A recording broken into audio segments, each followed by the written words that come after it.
पाकिस्तान से तैयबा बुखारी का आदाब।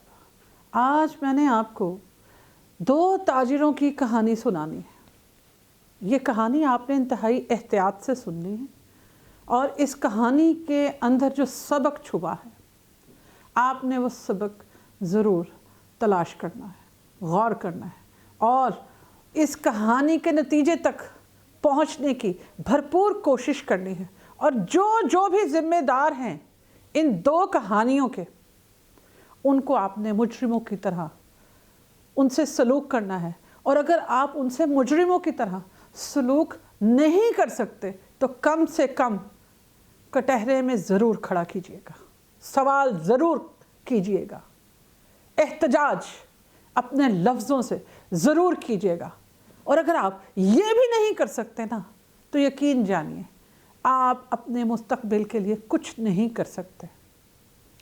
ये दोनों कहानियाँ अपने अंदर बहुत कुछ छुपाए बैठी हैं और ये दो कहानियाँ मुझे यकीन है आप तक नहीं पहुँची होंगी, और अगर पहुँची होंगी तो जुज़वी पहुँची होंगी, टोटलिटी में आपके सामने नहीं आई होंगी, मुकम्मल आप तक नहीं पहुँची होंगी।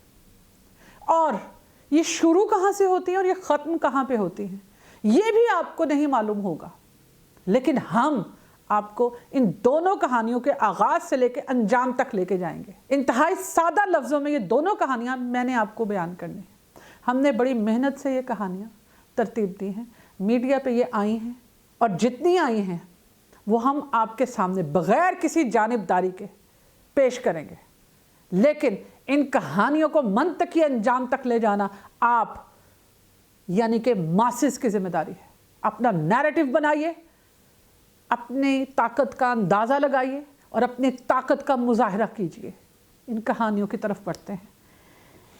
एक कहानी है भारतीय ताजिर की और दूसरी कहानी है पाकिस्तान के ताजिर की। पहली कहानी की तरफ बढ़ते हैं, तेज़ी से बढ़ेंगे हम, बहुत ज़्यादा गहराई में हम आपको नहीं ले जा सकते क्योंकि वक्त पाँव की बेड़ियाँ बन जाता है और हम इन बेड़ियों को नहीं तोड़ सकते, चाहते हुए भी नहीं तोड़ सकते। आपका कीमती वक्त ज़ाया नहीं करते। सबसे पहले भारतीय ताजिर की कहानी की तरफ चलते हैं, इसके बाद दूसरी कहानी की तरफ जाएंगे। अभी से बता दूं कि इस कहानी का, दूसरी कहानी का ताल्लुक़ पाकिस्तानी ताजिर से। तो जनाब, सबसे पहले हम जिस कहानी का जिक्र करेंगे वो है भारतीय नयाद ताजिर अंकित श्रीवास्तव का।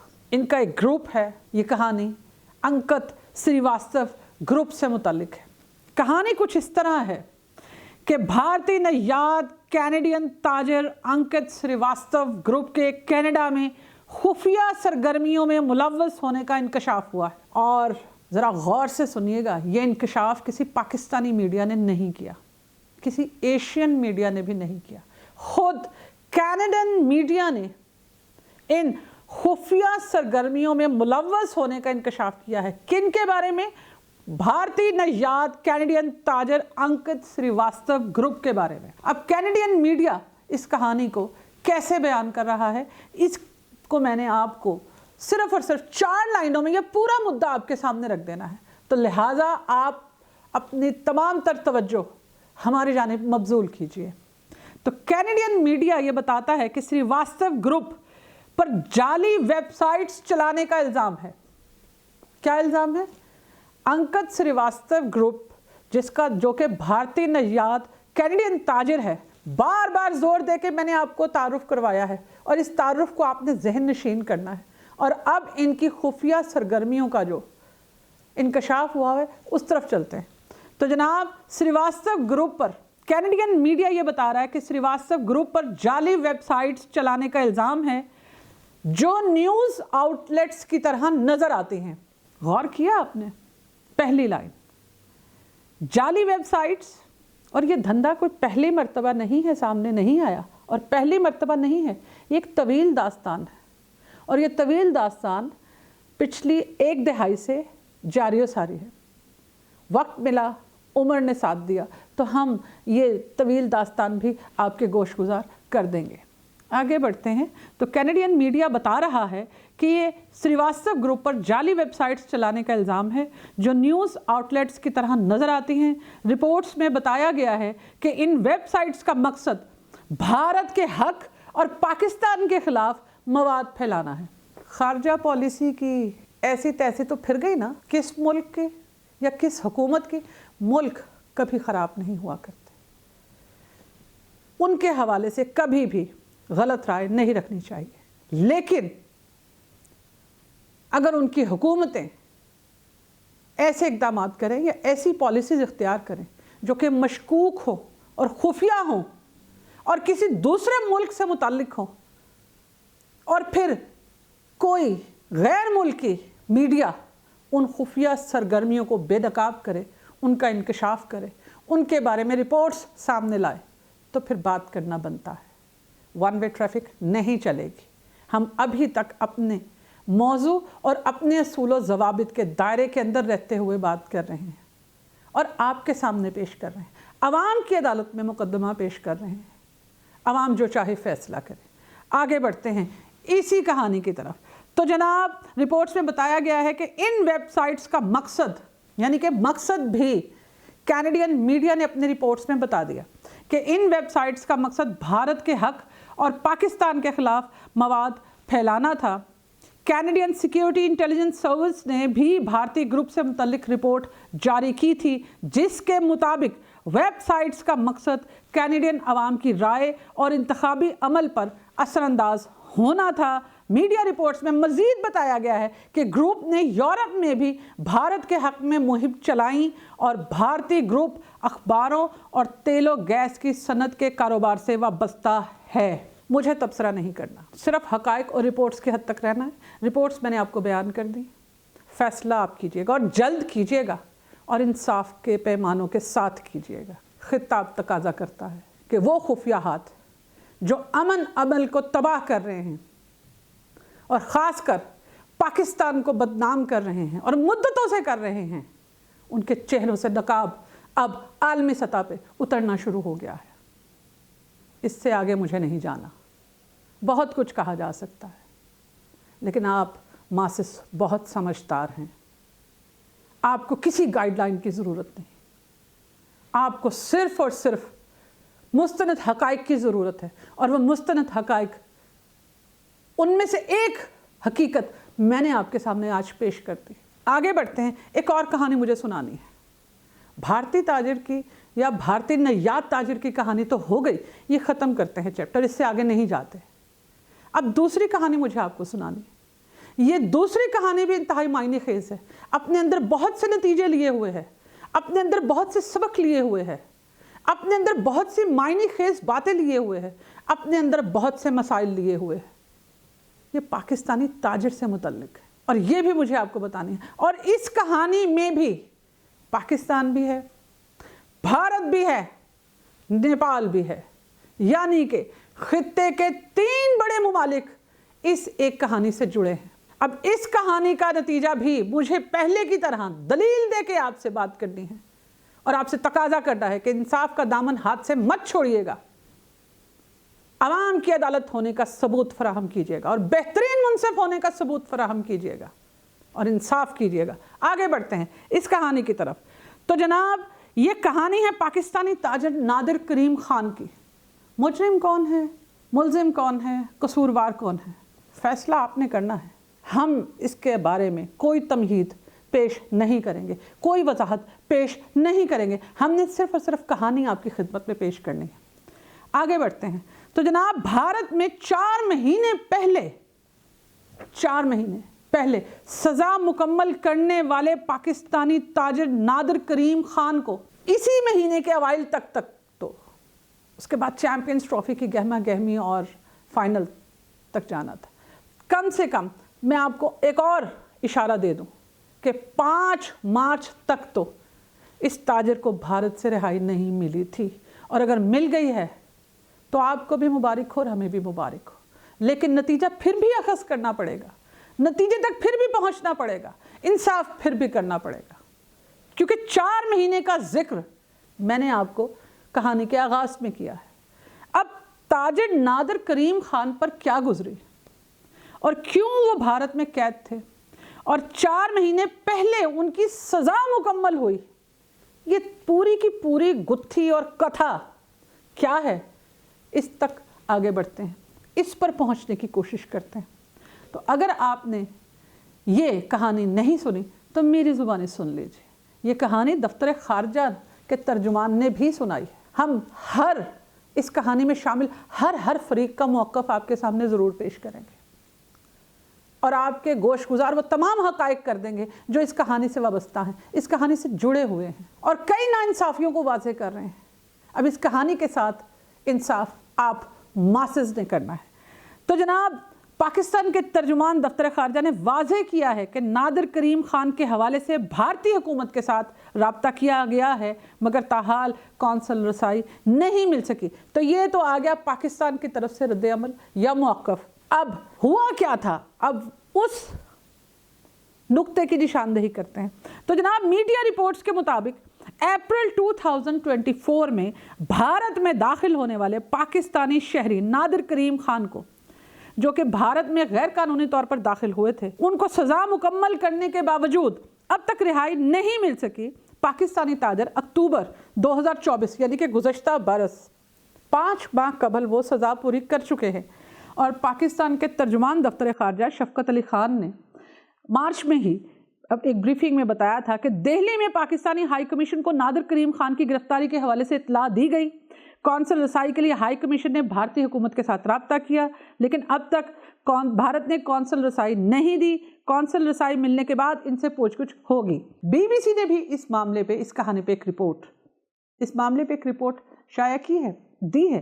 اس رپورٹ کے مطابق نادر کریم خان، جن کی عمر 65 سال ہے، انہوں نے بامبے پولیس کو بتایا کہ ان کا تعلق کراچی سے ہے، جہاں وہ چمڑے کی جیکٹس کا کاروبار کرتے تھے۔ نومبر 2021 میں ایک ایکسپو نمائش میں شرکت کے لیے وہ نیپال کے شہر کھٹمنڈو گئے، جہاں مقامی تاجروں نے ان سے تقریباً 2.5 کروڑ روپے مالیت کی چمڑے کی جیکٹس خریدی۔ چھوٹی موٹی ہلکی پھلکی اماؤنٹ نہیں ہے، 2.5 کروڑ۔ اگر کسی کو سمجھنے میں دقت آ رہی ہے تو میں بتا دوں کہ 2 کروڑ 50 لاکھ روپے، اتنی بڑی رقم، اتنی بڑی مالیت میں یہ جیکٹس ان سے خریدی گئی۔ اور بامبے پولیس کو دیے گئے بیان کے مطابق جیکٹس کی ادائیگی کے لیے نیپالی تاجروں کی جانب سے دیا گیا چیک باؤنس ہو گیا، جس پر نادر کریم خان نے مقامی تھانے میں FIR درج کروائی، مگر کوئی سنوائی نہیں ہوئی۔ البتہ پھر کیا ہوا، اس کہانی میں ایک ٹوسٹ آیا۔ اس کہانی میں ٹوسٹ کیسے آیا کہ جب وہ چیک باؤنس ہوا ہے تو پھر مقامی تاجروں نے، یعنی کہ کھٹمنڈو میں نیپال کے تاجروں نے پاکستان کے تاجر نادر کریم خان کو تشدد کا نشانہ بنایا اور ان سے ان کا پاسپورٹ چھین لیا۔ اس دوران ان کے ویزے کی مدت بھی ختم ہو گئی، جس پر نیپالی حکام نے ویزے کی مدت ختم ہونے کے بعد اوور سٹے پر جرمانہ عائد کر دیا۔ اب بیان کے مطابق نادر خان اس صورتحال سے پریشان ہو گئے اور انہوں نے بھارت جانے کا فیصلہ کیا۔ وہ تو کچھ نہیں سکتا تھا، نزدیک ترین بھارت کا بارڈر، تو انہوں نے بھارت جانے کا فیصلہ کیا۔ پولیس کے مطابق وہ سونالی بارڈر سے، یعنی کہ کس راستے وہ بھارت میں داخل ہوئے، وہ راستہ بھی بتایا گیا۔ وہ پاکستانی تاجر بھارت میں سونالی بارڈر سے ہوتے ہوئے گورکھپور کے راستے دہلی پہنچے اور پاکستانی ہائی کمیشن سے رابطہ کیا، لیکن وہاں ان کی بات نہیں سنی گئی۔ اس کی کیا وجوہات تھی، یہ بھی کہانی کا خاصہ ہے اور اس تک آپ کو پہنچنا ہے۔ اب اس بیان میں کہاں تک صداقت ہے، اس کی تہہ تک بھی جانے کی ضرورت ہے۔ بہرحال ابھی تک ہم اپنے آپ کو محدود رکھتے ہیں نادر کریم خان صاحب تک۔ تو نادر کریم خان کے حوالے سے جو بی بی سی نے سٹوری دی ہے، بی بی سی کے مطابق دفتر خارجہ کا کہنا ہے کہ پاکستانی ہائی کمیشن کو 1 جولائی 2024 کو مشترکہ قیدیوں کی فہرست کے ذریعے نادر کریم خان کی گرفتاری کے بارے میں باضابطہ طور پر بتایا گیا تھا۔ بعد ازاں نادر خان نے دلی سے بامبے جانے کا فیصلہ کیا۔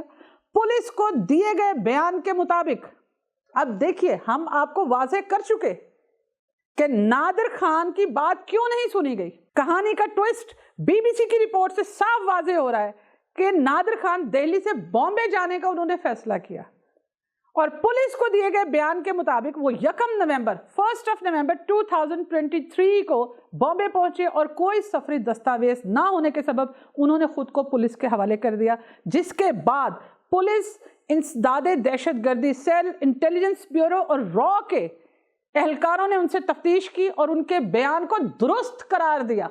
BBC کی رپورٹ ہے یہ. آگے بڑھے. پولیس نے ملک میں یعنی کہ بھارت میں بھارتی پولیس نے بھارت میں غیر قانونی طور پر داخل ہونے پر ایک مقدمہ درج کر لیا اور عدالت نے انہیں ملک میں غیر قانونی طور پر داخل ہونے اور زائد مدت قیام کرنے پر 6 ماہ قید کی سزا سنائی اور وہ 11 اکتوبر 2024 کو سزا پوری ہونی تھی اور اس کے بعد عدالت نے کہا تھا کہ انہیں ڈیپورٹ کر دیا جائے. لیکن نادر خان کہاں ہیں؟ ان کے ساتھ ایسے حالات کیوں پیش آئے؟ بھارتی نیات تاجر کیوں بھارت کے حق میں جعلی ویب سائٹس اور خفیہ سرگرمیوں میں ملوث ہیں؟ اور تاجر ہی یہ کام کیوں کر رہے ہیں؟ اور کھاٹمانڈو میں پاکستانی تاجر کے ساتھ اتنا بڑا دھوکہ، اتنا بڑا فراڈ کیوں ہوتا ہے؟ اس کو وہاں کیوں انصاف فراہم نہیں کیا جاتا؟ حکومتیں کیا کر رہی ہیں اور وہ کیسے تمام بارڈر کی ساری سیکیورٹیز کو پھلانگتے ہوئے، پریچ کرتے ہوئے یا کسی نہ کسی طریقے سے بھارت میں کیسے داخل ہو گئے اور ان کو وہاں پہ انصاف کیوں نہیں ملا؟ اور جب عدالت نے ان کو ڈیپورٹ کرنے کا حکم دیا، جو سزا انہیں دی وہ سزا بھی پوری ہو گئی، تو انہیں کیوں ڈیپورٹ نہیں کیا جا رہا؟ اور ان معاملات کو جڑ سے ختم کرنے کی کوشش کیوں نہیں کی جا رہی؟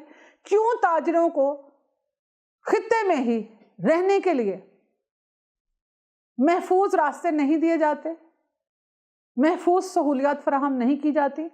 جائز کاروبار کرنے والوں کو جائز طریقے سے کیوں ٹریٹ نہیں کیا جاتا؟ کیوں قانون ان کی مدد نہیں کرتا؟ کیوں ان کے ساتھ مجرموں جیسا سلوک کیا جاتا ہے؟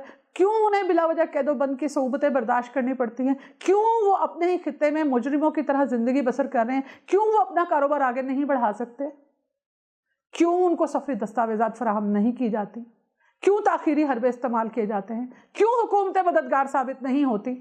اور کیوں ناانصافی کرنے والوں کو انصاف کے کٹہرے میں کھڑا نہیں کیا جاتا؟ بہت سے کیوں ہیں آپ کو بتانے کے لیے، بہت سے کیوں ہیں یہاں اٹھانے کے لیے، بہت سے کیوں ہیں جواب حاصل کرنے کے لیے. لیکن شاید بڑے ملکوں کو، بڑی حکومتوں کو عوام کے ان مسائل سے کوئی لینا دینا نہیں. انہیں صرف اور صرف اپنے مفاد کے تحت جعلی ویب سائٹس بنانی ہیں، جعلی نیٹ ورکس بنانے ہیں، خفیہ سرگرمیوں کو آگے بڑھانا ہے، اپنے سے چھوٹے ملکوں کو، کم ترقی یافتہ ملکوں کو یا اپنے ہمسایہ ممالک کو زیر نگی لانا ہے، ان کو بدنام کرنا ہے، ان پہ ہر جائز و ناجائز ہتھ کنڈا استعمال کرنا ہے، انہیں نظر انداز کرنا ہے، انہیں آئسولیشن کا شکار کرنا ہے. کیا یہ انصاف ہے؟ عوام فیصلہ کریں گے اور ہمیں معلوم ہے آج نہیں تو کل عوام ضرور فیصلہ کریں گے. یہ 2 کہانیاں آپ کو ہم نے سنا دی، ایک مظلومیت سے بھری ہوئی اور ایک ظلم سے بھری ہوئی. فیصلہ ضرور کیجیے گا. پھر ملیں گے. اللہ حافظ.